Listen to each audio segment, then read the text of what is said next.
Le fai tutte in slow. Abbiamo appena iniziato la nostra alta via 1. Com'è? Bella. Sarà faticosa. Sì. Sarà interessante. Stiamo arrivando alla prima tappa al Rifugio Biella per un percorso alternativo.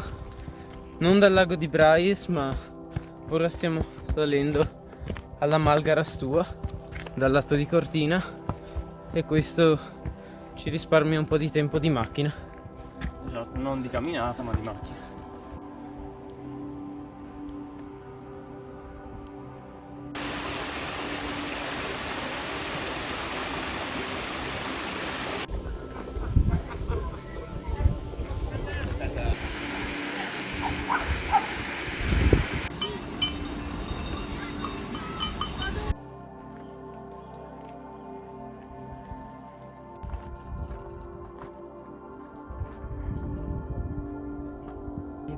Pederu Panes. Non so se possiamo vedere.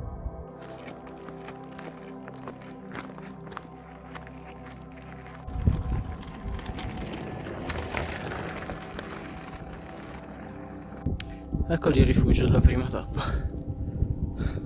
il Biella.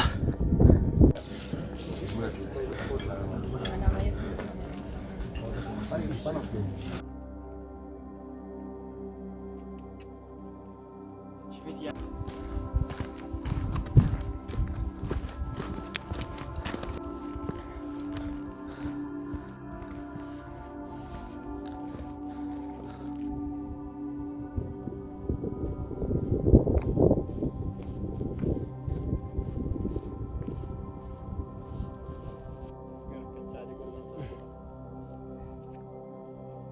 Siamo già al secondo rifugio.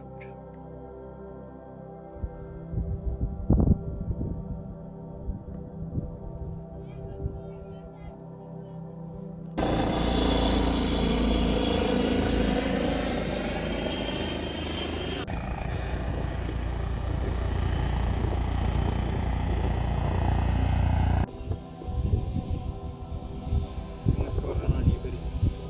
Bellissime. E poi tac, filetto.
Ma te dove stringe il...